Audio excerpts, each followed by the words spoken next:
Havendo número legal e sob a proteção de Deus, iniciamos os nossos trabalhos. Está aberta a sessão. A presidência convida o senhor deputado Anderson Alexandre para fazer a leitura da ata da sessão anterior. A ata reflete com exatidão o ocorrido na 99ª sessão ordinária, que é iniciada às 14 horas e encerrou-se às 17 horas e 20 minutos. Lida e aprovada a ata, passa-se ao expediente inicial.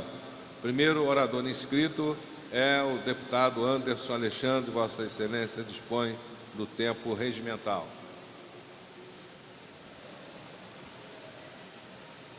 Deputado, eu pediria a Vossa Excelência depois viesse aqui para que eu pudesse discursar também. Obrigado. Senhor presidente, senhoras e senhores, tão somente para registrar e agradecer ao novo secretário da Casa Civil, o André Moura, que vem se desdobrando aí na construção do Estado do Rio de Janeiro, em recuperar o Estado, também vem se destacando no atendimento das demandas da população do Estado do Rio de Janeiro, através dos deputados. Então, a bancada de solidariedade aqui, composta por 4 deputados, deputado federal Auro, a gente quer registrar, e registrar também ontem a posse do novo secretário de Obras e Infraestrutura, indicado pelo César Maia e o Rodrigo Maia, presidente da Casa Legislativa no governo federal. Então, a gente espera que todos esses movimentos eles tragam o melhor para o Estado do Rio de Janeiro no âmbito federal e estadual. É só, presidente, já vou aí para o senhor proferir vossas palavras. Obrigado, deputado Alexandre. Que Vossa Excelência assuma a presidência da sessão agora, por favor.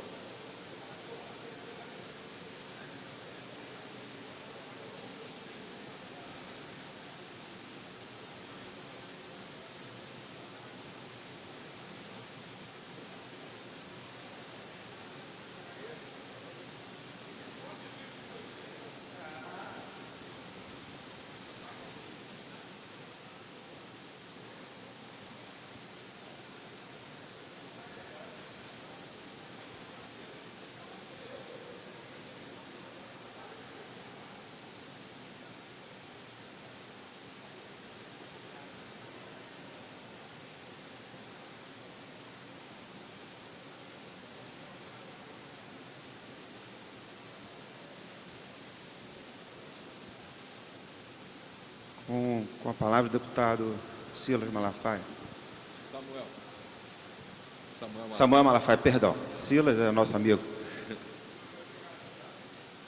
Senhor presidente, senhoras e senhores deputados, senhoras e senhores presentes e que nos assistem pela TV Alerj, quero dar um título a esse meu discurso: sob a égide da lei.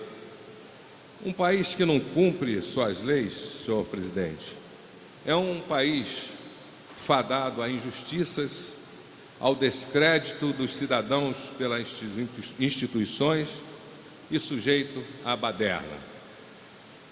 Na Bíblia Sagrada, em Mateus 22, 21, a parte B, tem uma regra, foi ditada por Jesus, que diz o seguinte: dai, pois, a César o que é de César e a Deus o que é de Deus.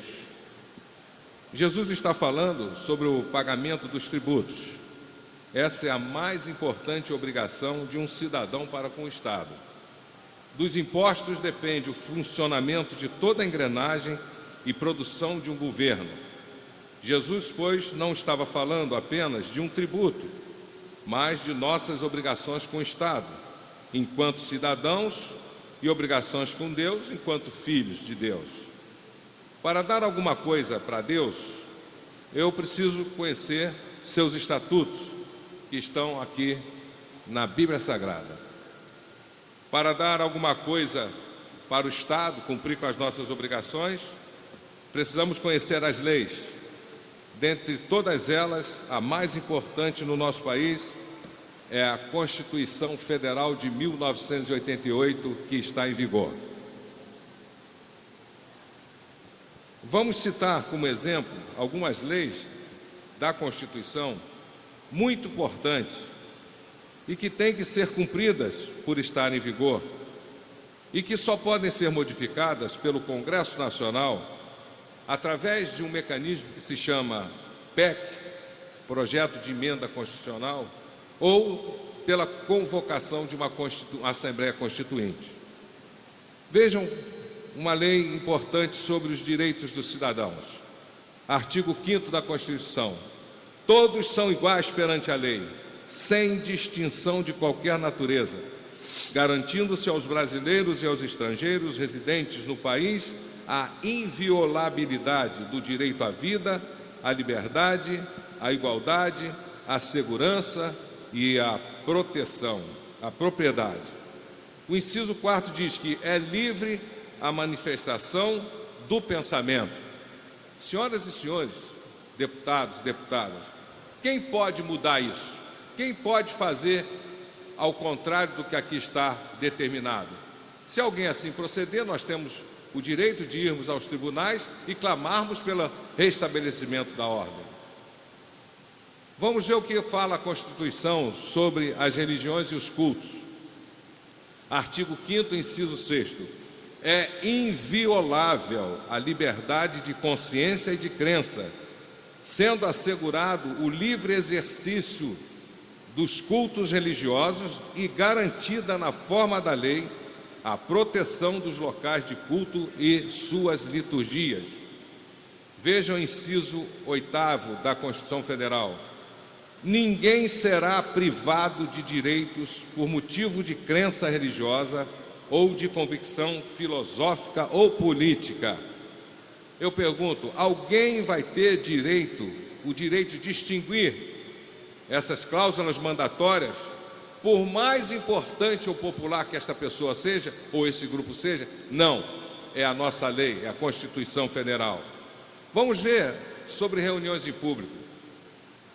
O inciso 16 diz assim: todos podem reunir-se pacificamente, sem armas, em locais abertos ao público, independentemente de autorização. Ora, meu Deus, se quiserem impedir a marcha para o Brasil, a marcha para Jesus, se quiserem impedir uma manifestação da sociedade, não tem esse direito? Não tem esse direito porque está garantida essa manifestação na Constituição. Vamos ver também aqui sobre o ensino religioso na nossa Constituição, que, por sinal, muito bem elaborada pelos constituintes de 88. Artigo 210, parágrafo 1º. O ensino religioso de matéria facultativa constituirá disciplina dos horários normais das escolas públicas de ensino fundamental. Se o seu filho está na escola pública e alguém existe ali uma aula de uma determinada reunião que não é praticada pela sua família, e alguém exige que o seu filho participe e aprenda essa religião, o que é que você vai fazer? Você vai entrar na justiça, vai arguir o tribunal para que seja respeitada a Constituição, que determina que a liberdade religiosa e que as pessoas são facultadas a escolher em qual curso, em qual religião vão deixar seus filhos participarem. Agora vamos falar sobre a polêmica atual. O que diz a Constituição sobre a condenação e a prisão de um cidadão brasileiro? Artigo 5º, inciso 57. Ninguém será considerado culpado até o trânsito em julgado de sentença penal condenatória. Inciso 61. Ninguém será preso senão em flagrante delito ou por ordem escrita e fundamentada de autoridade judicial. Vamos então explicar, porque nem todos têm assim o conhecimento do que seja essas instâncias. O que significa primeira instância, segunda instância e trânsito em julgado? Primeira instância, quando um cidadão é réu de um crime e sendo julgado pelo Tribunal de Justiça, tem sua culpabilidade decretada por um juiz e estabelecida a sentença condenatória. Essa é a primeira instância. Segunda instância, quando um cidadão julgado e condenado por um juiz na primeira instância apela para que seja revisto o julgamento, tendo por base alguma prova a ser considerada. A sentença ou a declaração de inocência será dada por um desembargador, cargo acima de juiz, através de acordo. E o trânsito em julgado? É quando um cidadão julgado culpado na segunda instância apela para um tribunal superior, seja o STF, Supremo Tribunal Federal, ou o STJ, Supremo Tribunal de Justiça. Relembrando o que diz a nossa Constituição, a Constituição que rege os cidadãos brasileiros, é que todo cidadão tem direito a prosseguir em liberdade até o trânsito em julgado e não pode ser preso antes. O que tem que ser feito então? Alguma coisa tem que ser feita. O clamor do povo, e o nosso clamor é bem evidente numa hora dessas, quando vemos que existem pessoas que estão soltas, que deveriam estar presas. Mas nós temos que nos comportar de acordo com a lei, sob a égide da lei. O que tem que ser feito? O Congresso Nacional, os deputados e senadores, eles têm que elaborar um projeto de emenda constitucional, PEC, modificando a Constituição Federal para acatar a diretriz de prender os cidadãos brasileiros logo na primeira ou na segunda instância, ou então se reunirem numa Assembleia Constituinte e mudarem totalmente a lei.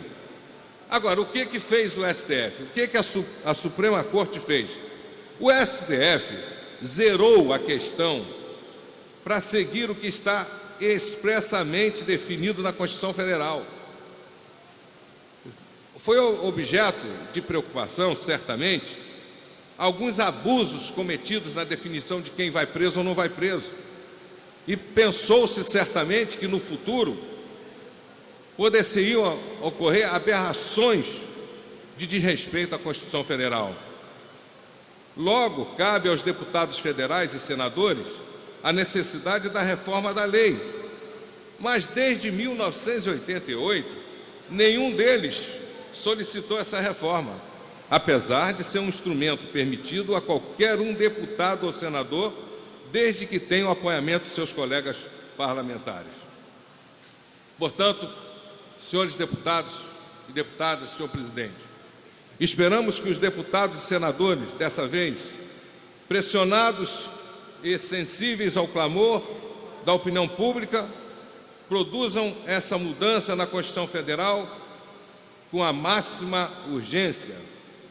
E da minha parte, quero deixar bem claro que eu concordo com a prisão em segunda instância. Vou repetir, concordo, para que não haja dúvida, concordo com a prisão em segunda instância, mas não concordo que se aviltem a Constituição do nosso país. Para isso eu jurei fidelidade à Constituição, assim como jurei fidelidade à Palavra de Deus. Meus amigos, deputados federais e senadores, trabalhem duro, trabalhem sério para modificar a Constituição Federal, a fim de que nós possamos decidir e caminhar com o Brasil sob a égide da lei. Muito obrigado. Antes de encerrar, a suspender, né, a primeira sessão de 2 horas, vou encerrar porque eu não tenho mais orador de 2, que é o expediente inicial. Agradecer a presença aqui do vereador Binho de Silva Jardim, companheiro de longa data, do seu suplente Batoré Alexandre, iniciando os trabalhos legislativos aqui. Boa sorte para você, aí junto com a Priscila, tá aí no gabinete com a gente, você ficar solto aí, ajudando a população de Silva Jardim, como vocês sempre fizeram e sempre o fazem. Então, quero, antes de encerrar, deixar um abraço forte para vocês e pedir que venha de terno, né? Na próxima, amanhã e quarta-feira. Muito obrigado a todos. Não havendo mais orador inscrito, a presidência suspende os trabalhos até às 15 horas, quando retornaremos com a ordem do dia, segundo o nosso líder Marquinho da mesa. Está suspesa a sessão.